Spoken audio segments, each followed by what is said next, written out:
嗨，大家好，这里是炫创意，我是林汉。今天要来分享的是图片转像素化的操作分享。陆续会推出更多插图绘制过程的影片。如果你喜欢我的影片，请记得订阅、分享、追踪，并开启小铃铛。有任何疑问，请留言，会尽量的回复大家，谢谢。第一步，选择一张底图，我用的是埃及金字塔的场景图像。因为等一下使用的效果会将整张图像做像素化的处理，所以图像精致细节或图案结构的部分会无法呈现。第二步，首先要做的第一件事情就是提升图片的饱和度，捕捉所有明亮的颜色。打开色相饱和度选单，在影像调整色相及饱和度。提高饱和度到至少25后，直到颜色开始飘出来。第三步，我们要提高图像的对比度，选择影像调整色阶，将黑白色阶往内拉，直到你开始看到照片轮廓变得清晰。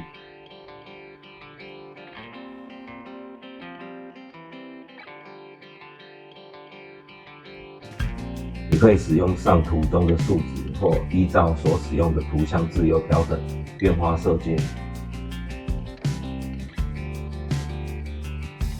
第四步，要做到真正像素化的外观，我们需要减少实际上在图像中所用的颜色数量。要做到这一点，请至影像模式索引色，复制上述的设定。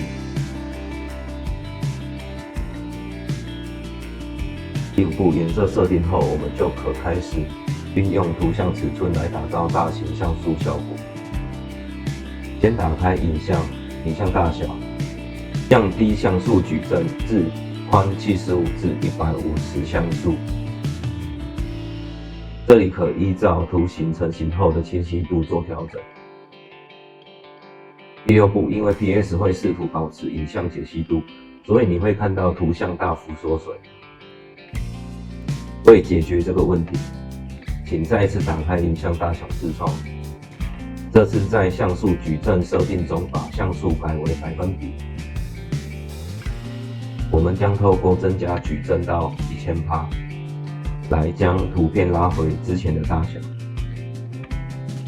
当图像被还原到全尺寸，你会看到照片的细节全都被彩色的超大像素取代。这就完成了。好，我再加入我画的 Q 版人物，因为它颜色已经很饱和了，直接使用索引跟尺寸的调整。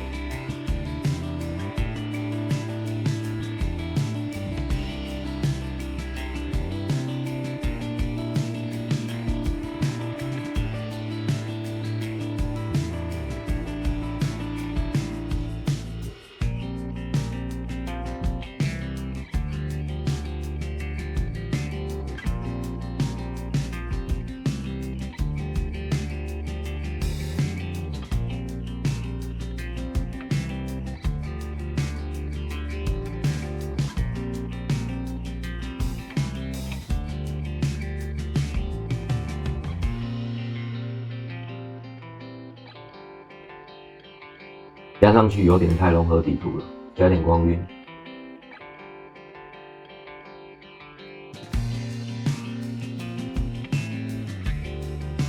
好咯，这就完成进入像素化的世界咯。希望这部影片对你们有所帮助。